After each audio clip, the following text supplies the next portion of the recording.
Pernah nggak kamu nonton video self-improvement yang super inspiratif, bikin semangat membara, lalu seminggu kemudian hidupmu masih gitu-gitu aja?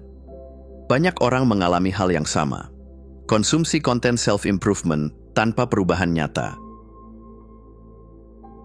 Masalahnya, banyak orang terjebak dalam ilusi produktivitas. Nonton video tentang disiplin diri, baca buku tentang kesuksesan, tapi setelahnya kembali scroll media sosial, rebahan, dan gak ada aksi nyata. Akhirnya, self-improvement jadi kayak hiburan semata, bukan alat perubahan. Bayangin kamu pengen jadi kuat dan berotot, lalu kamu tiap hari nonton video tentang cara nge-gym, baca artikel tentang diet yang benar, bahkan follow influencer fitness. Tapi kalau kamu nggak pernah angkat beban beneran, apakah ototmu bakal tumbuh? Ya jelas enggak. Sama halnya dengan self-improvement. Kalau cuma dikonsumsi tanpa praktik, hasilnya nol besar. Lebih parah lagi, ada yang terjebak dalam konsumsi konten tanpa dasar yang kuat. Ibarat bangun rumah di atas pasir, self-improvement tanpa pondasi bakal roboh begitu kena angin realitas. Kamu bisa aja termotivasi sebentar, tapi kalau nggak ada perubahan dari dalam, motivasi itu bakal menguap begitu aja.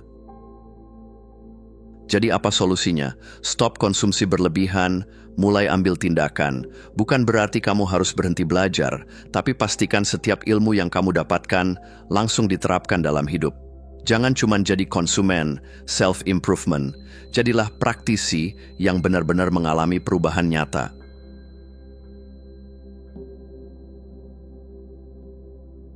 Kamu mungkin sering dengar tentang self-improvement, tapi pernah kepikiran nggak kalau yang sebenarnya kamu butuhkan bukan membangun sesuatu yang baru, tapi menghancurkan sesuatu yang lama? Nah, inilah konsep self-destruction yang beneran penting buat perubahan hidupmu. Mungkin istilah ini terdengar agak ekstrim, tapi tenang, ini bukan tentang melakukan hal-hal negatif. Self-destruction di sini artinya menghancurkan identitas lama yang bikin kamu terjebak di tempat yang sama. Kamu perlu merobohkan keyakinan dan kebiasaan lama yang udah nggak relevan supaya bisa membangun versi diri yang lebih baik. Bayangin kamu pengen punya rumah baru yang keren, tapi lahan kamu masih penuh dengan puing-puing rumah lama. Mau nggak mau, kamu harus bersihin dulu kan? Begitu juga dengan diri kamu. Nggak bisa berharap jadi orang baru kalau masih menggenggam semua beban dari masa lalu. Kamu pengen jadi YouTuber, tapi takut dinilai orang. Nah, berarti kamu harus menghancurkan ketakutan itu dulu sebelum bisa mulai bikin konten. Kamu pengen sukses di bisnis, tapi masih punya pola pikir miskin yang bilang, uang itu susah didapat?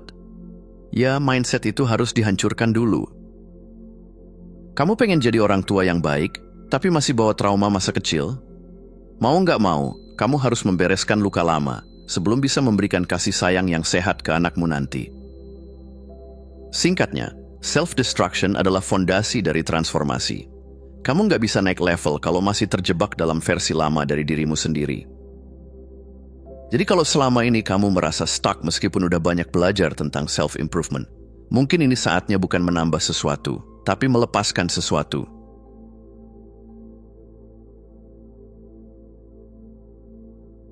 Oke, sekarang kamu udah paham kalau perubahan sejati itu nggak cuma soal membangun kebiasaan baru, tapi juga soal menghancurkan yang lama. Tapi gimana caranya? Tenang, self-destruction itu ada langkahnya. Nggak asal hancur-hancuran, tapi ada strategi biar kamu bisa benar-benar berevolusi ke versi terbaikmu. Langkah pertama adalah kesadaran diri atau self-awareness. Sebelum menghancurkan sesuatu, kamu harus tahu dulu apa yang harus dihancurkan. Banyak dari kita punya keyakinan yang sudah tertanam sejak kecil, tapi nggak pernah benar-benar kita pertanyakan. Misalnya, kamu tumbuh di keluarga yang selalu bilang, uang itu susah dicari. Akhirnya, tanpa sadar kamu tumbuh dengan mindset takut mengambil risiko dan selalu merasa kekurangan. Atau mungkin sejak kecil kamu sering dengar, jangan terlalu menonjol, nanti dikira sombong. Jadinya sampai sekarang, kamu ragu untuk menunjukkan potensimu. Coba pikir, berapa banyak keyakinan yang kamu anggap kebenaran mutlak, ternyata cuma warisan dari lingkungan. Kalau kamu nggak pernah mempertanyakan itu, ya wajar kalau hidupmu masih di titik yang sama. Kesadaran diri adalah langkah pertama, melihat pola lama yang nggak lagi berguna dan mulai mempertanyakannya. Langkah kedua adalah penghancuran keyakinan lama atau destroying old beliefs. Setelah sadar ada keyakinan yang membatasi, langkah selanjutnya adalah menghancurkannya.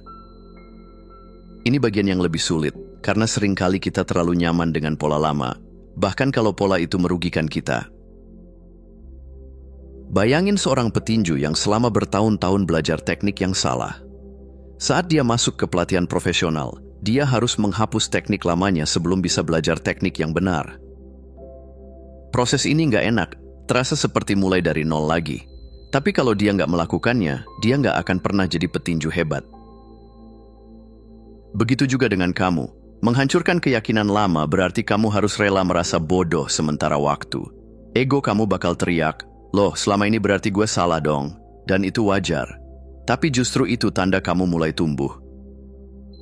Self-destruction itu nggak nyaman. Tapi kalau kamu mau transformasi beneran, ini langkah yang nggak bisa dihindari. Begitu kamu berhasil melewati fase ini, kamu akan mulai melihat perubahan nyata, bukan sekadar motivasi sementara, tapi evolusi yang sesungguhnya.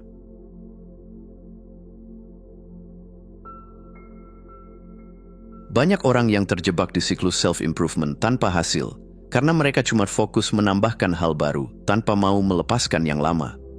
Padahal, sebelum kamu bisa benar-benar bertumbuh, kamu harus meruntuhkan dulu fondasi yang nggak kokoh. Bayangin kamu mau menanam pohon yang besar dan kuat, tapi tanahnya masih penuh batu dan akar-akar lama. Apa yang harus dilakukan? Ya, bersihin dulu tanahnya. Kalau enggak, pohon itu enggak akan bisa tumbuh dengan sempurna. Begitu juga dengan self-improvement.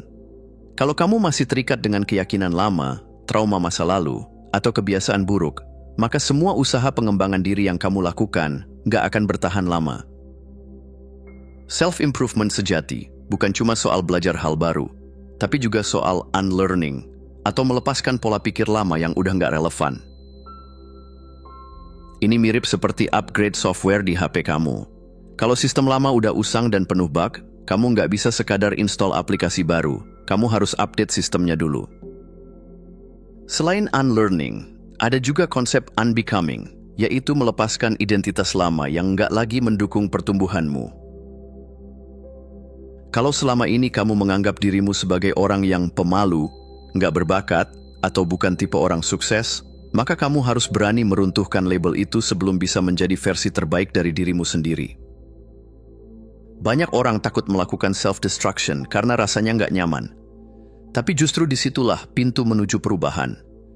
Kamu harus berani menghancurkan citra diri negatif dan keyakinan yang ditanamkan oleh orang lain agar bisa benar-benar berkembang.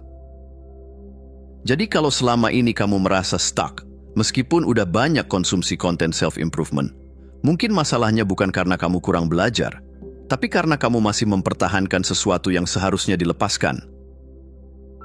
Mulai sekarang, jangan cuma sibuk membangun, tapi juga berani merobohkan. Karena pertumbuhan sejati selalu dimulai dari keberanian untuk melepaskan. Terima kasih sudah menonton. Jangan lupa untuk klik tombol like, subscribe, dan tinggalkan jejak di kolom komentar. Kami sangat menghargai setiap dukungan dari kalian. Semoga hari-hari kalian menyenangkan dan sampai jumpa di video selanjutnya.